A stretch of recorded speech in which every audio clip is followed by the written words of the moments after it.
Hi friends. கோடை விடுமுறையில வீட்டில் இருக்க குழந்தைங்களுக்கு இந்த மாதிரி கலரான சுவையான காலை உணவு தோசை செஞ்சு கொடுத்தீங்கன்னா சூப்பராக சாப்பிடுவாங்க. பார்த்தீங்கன்னா கருவேப்பிலை நான் ஒரு 2 பிடி அளவுக்கு கருவேப்பிலை எடுத்து கழுவி வச்சிருக்கிறேன். இதை லைட்டாக தண்ணி தெளிச்சு மிக்சியில் அரைச்சிக்கலாம். எதுவும் காரம்லாம் நான் எதுவுமே சேர்க்கல. அடுத்தது பார்த்தீங்கன்னா ஒரு பீட்ரூட்டு, கொஞ்சம் பெரிய சைஸ் பீட்ரூட் எடுத்துருக்கிறேன். இதை தோலெல்லாம் நல்லா சீவி எடுத்துட்டு துருவி வச்சுக்கிட்டேன். இதை மறுபடியும் மிக்சியில் போட்டு அரைச்சிக்கலாம். வெட்டி வெட்டி போட்டோம்னா அரைப்படாது, அதனால தான் துருவி எடுத்து வச்சிருக்கேன். பாருங்க, கருவேப்பிலையும் அரைச்சி வச்சாச்சு.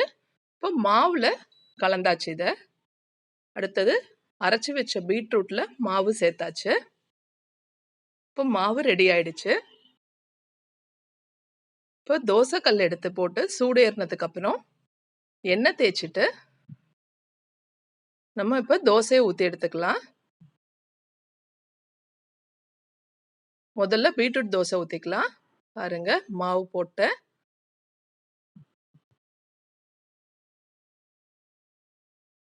தோசை ஊற்றியாச்சு. எண்ணெய் விட்டுக்கோங்க, வேணுங்கிறவங்க நெய் கூட சேர்த்துக்கலாம். காலையில் வேக வேகமாக அவசர அவசரமாக ஸ்கூலுக்கு போகும்போது நம்மளால இதெல்லாம் செஞ்சு கொடுக்க முடியாது குழந்தைங்களுக்கு. ஸோ இந்த மாதிரி வீட்டில் இருக்கும்போது அவங்களுக்கு ஹெல்த்தியாக இந்த மாதிரி செஞ்சு கொடுக்கலாம். இந்த லீவ், இந்த கோடை விடுமுறையில் தான் பசங்களுக்கு நல்ல வளர்ச்சி இருக்கும். அப்போ நம்ம டிஃப்ரெண்ட்டாக இந்த மாதிரி சாப்பிட செஞ்சு கொடுத்தோம்னா அவங்க ஹெல்த்துக்கு ரொம்ப நல்லது. பீட்ரூட் தோசை ரெடி ஆயிடுச்சு.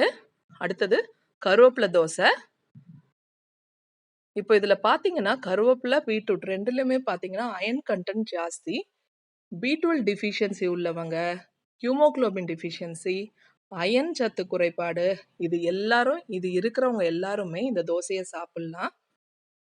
வாரம் ஒரு 3 வாட்டி இந்த தோசை இந்த மாதிரி. இப்போ நம்ம பொரியலாக செஞ்சு சாப்பிடுவோம் பீட்ரூட், அதை விட இந்த மாதிரி செஞ்சு சாப்பிடும்போது ரொம்ப நல்லது.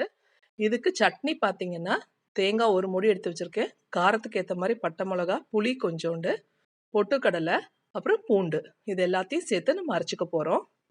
வெள்ளை தேங்காய் பச்சை மிளகாய் வச்சு அரைச்சாலும் நல்லா தான் இருக்கும். இந்த டேஸ்ட் ரொம்ப நல்லா இருக்கும். பாருங்க, சட்னி ரெடி ஆயிடுச்சு. தாளிச்சு போட்டாச்சு. சுவையான பீட்ரூட் மற்றும் கருவேப்பிலை தோசை ரெடி. தேங்காய் சட்னியுடன் எல்லாரும் சாப்பிடுவாங்க. மறக்காம இதை நீங்க ஒரு வாட்டி செஞ்சு பாருங்க. குழந்தைங்களுக்கு கொடுங்க, விரும்பி சாப்பிடுவாங்க.